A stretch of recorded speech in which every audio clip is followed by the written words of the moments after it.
perkenalkan nama saya Nisa Sagita NIM 2108611 dengan mata kuliah filsafat olahraga. Di sini saya akan menjelaskan materi tentang play, game, dan sport.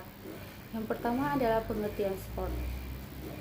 Olahraga telah ada sejak zaman nenek moyang kita dulu. Seiring dengan pertumbuhan usia bumi ini, olahraga juga mencatat sejarah yang cukup panjang. Olahraga juga merupakan suatu perilaku aktif yang menggiatkan metabolisme dan mempengaruhi fungsi kinerja di dalam tubuh untuk memproduksi sistem kekebalan tubuh dalam upaya mempertahankan tubuh dari gangguan penyakit serta stres.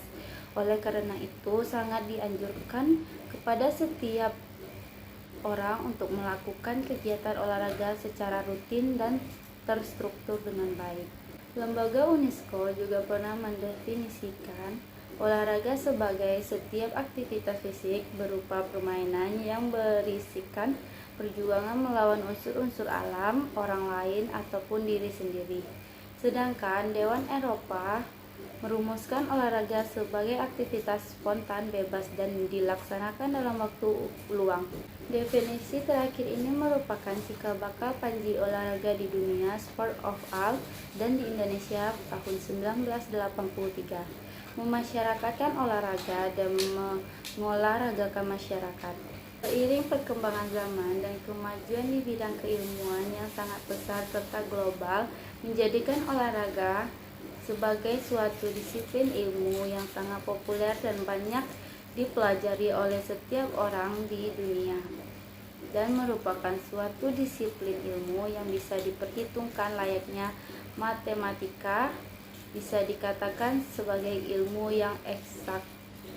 Selain dari keragaman cabang dan jenis olahraga itu, aspek pendukung dari olahraga itu sendiri seperti fasilitas olahraga, kebutuhan atau produk olahraga, dan lain-lainnya juga mengalami perkembangan, apalagi di zaman yang canggih ini dengan teknologi mutakhir ataupun bisa dilakukan untuk mendukung untuk kita berolahraga dan mendukung juga untuk membentuk tubuh lebih baik juga yang diperoleh dari manfaat berolahraga yang telah didukung dengan fasilitas terbaik.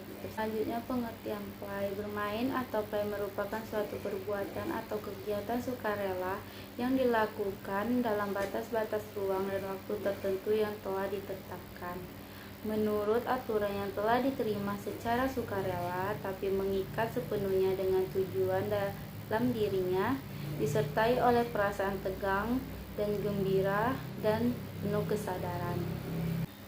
Bermain atau play merupakan sifat esensial, adalah aktivitas untuk hiburan, tidak dipertandingkan. Bermain adalah segala aktivitas untuk memperoleh rasa senang tanpa memikirkan hasil akhir, yang dilakukan secara spontan tanpa paksaan orang lain. Bermain atau play adalah fitrah manusia yang hakikat sebagai makhluk bermain. Dalam hal ini terdapat 7 ciri yang dapat dijadikan acuan untuk menentukan apakah sesuatu itu bermain atau bukan, yakni yang pertama adalah bermain dilakukan secara volunteer. Bermain yang dilakukan secara sukarela tanpa paksaan atau tekanan dari orang lain. Yang kedua yaitu bermain itu spontan, bermain kapanpun mereka mau. Yang ketiga yaitu adalah kegiatan bermain lebih berorientasi pada proses daripada terhadap hasil atau akhir kegiatan. Fokus dalam bermain adalah melakukan aktivitas bermain itu sendiri. Yang keempat yaitu adalah bermain didorong oleh motivasi intrinsik. Maksudnya, yang mendorong orang itu untuk melakukan kegiatan bermain tersebut adalah kegiatan itu sendiri, bukan faktor-faktor luar yang bersifat ekstrinsik. Lalu yang kelima adalah bermain itu pada dasarnya menyenangkan. Yang keenam, bermain itu bersifat aktif. Bermain memerlukan keterlibatan aktif dari para pelakunya. Yang ketujuh yaitu bermain fleksibel. Dengan ciri berarti orang yang bermain memiliki kebebasan untuk memilih jenis kegiatan yang ingin dilakukannya.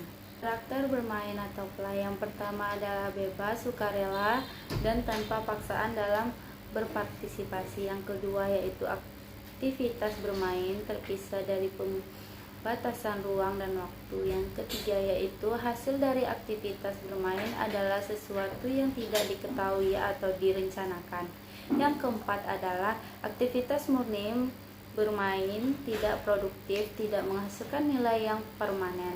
Yang kelima yaitu peraturan bermain bergantung pada kondisi, tunduk pada kesepakatan situasional. Yang keenam yaitu kualitas bermain merupakan bagian dari kehidupan nyata. Lanjut, macam-macam permainan atau play dapat dibedakan menjadi 5 macam. Yang pertama yaitu permainan fungsi, yaitu permainan dengan menggunakan gerakan-gerakan tubuh atau anggota tubuh. Yang kedua yaitu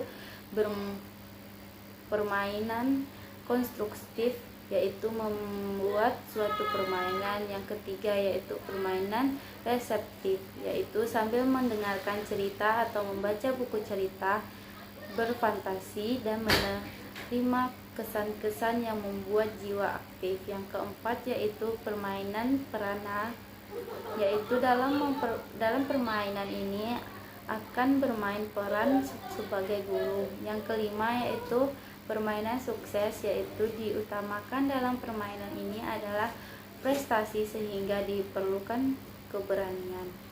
Tujuan permainan: mengembangkan kemampuan menyamakan dan membedakan, mengembangkan kemampuan berbahasa, mengembangkan pengertian tentang berhitung, menambah, mengurangi, merangsang daya imajinasi dengan berbagai cara bermain pura-pura, membedakan benda dan perabaan, menumbuhkan sportivitas, mengembangkan kepercayaan diri, mengembangkan sosialisasi atau bergaul dengan anak dan orang. Yaitu pengertian game. Game berasal dari bahasa Inggris yang memiliki arti dasar permainan. Dalam hal ini merujuk pada pengertian kelincahan intelektual. Game juga bisa diartikan sebagai arena keputusan dan aksi permainannya. Ada target-target yang ingin dicapai permainannya. Kelincahan intelektual pada tingkat tertentu merupakan ukuran sejauh mana game itu menarik untuk dimainkan secara maksimal. Ruang lingkup pada game merupakan karakteristik antara lain yang pertama ada kompetisi, yang kedua yaitu hasil ditentukan oleh keterampilan fisik, strategi, kesempatan. Sebuah game bisa dikarakteristikkan daripada apa yang pemain lakukan dalam sebuah game. Misalnya yang pertama adalah peralatan, yaitu bola, kartu, papan, atau sebuah komputer. Yang kedua yaitu peraturan digunakan untuk menentukan giliran pemain, hak dan keharusan masing-masing pemain, dan tujuan pemain. Yang ketiga yaitu skill, strategi, dan keberuntungan. Game dengan skill contohnya dengan kekuatan fisik misal gulat, menembak, dan kekuatan mental seperti catur. Yang keempat yaitu adalah single play game, pemain satu orang, dan double play, lebih dari satu pemain.